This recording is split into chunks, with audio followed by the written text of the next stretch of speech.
You obviously are the lead, play-by-play commentator for ESPN on the college football front, and you've been talking to, different people, in the industry. Your thoughts on what happens on that front? Well, college football is one of the most complicated sports to imagine getting up and running. It's far more layered than the NFL. It's far more complicated for a number of reasons. No central control, unlike the NFL. The NFL agendas are much more closely aligned than in college. Revenues are distributed. The playing field is designed to be more level. College football is totally opposite. And so when you try to get 130 FBS schools in all the states, with all the municipalities involved, and getting them back on the same page is extremely complicated. There are three scenarios being talked about by the people who are preparing for it. These are not the deciders. The decision makers are going to be governors and mayors and all sorts of health folks at the local and state level. That's who shut things down. That's who closed the valve. And I'm told that's who's going to turn it back on. So imagine all those different entities coming to the same place by May, when you have to make the decision whether or not the season can start on time on August 29th.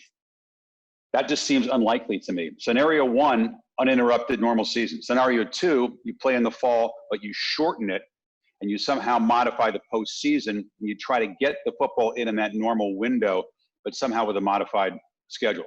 Option three, which seems radical and bizarre and fraught with problems, is to play in the spring. But that might be, Graham, the prudent course in the minds of a lot of people to still get that season in the academic year of 2021 and preserve those essential football TV revenues and ticket sales revenues, which are absolutely essential to the operation of college athletics. You take football off the table and there's going to be a sea of red ink, and some athletic programs will be severely hurt, if not permanently hurt.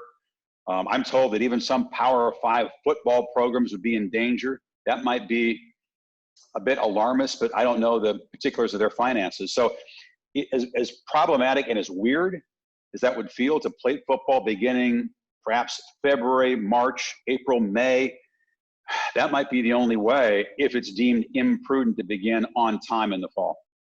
And then there's a whole thing we haven't even talked about yet, which is the optics and the morality of this. It's an unpaid workforce in college football, and that's a big reason why it's more complicated than the NFL. If it's not safe for regular students to go back to campus, if they're going to hold the semester online, that you're going to ask players to come back on campus in some form and be quarantined, but go out and perform so the cash cow can keep rolling, and that's deeply offensive to a lot of people and unrealistic to others. What do you think the right decision is at this point? Well, again, you can't make a decision right now because you don't have the information. If I had to bet, I would say they'll try to salvage the season after the new year.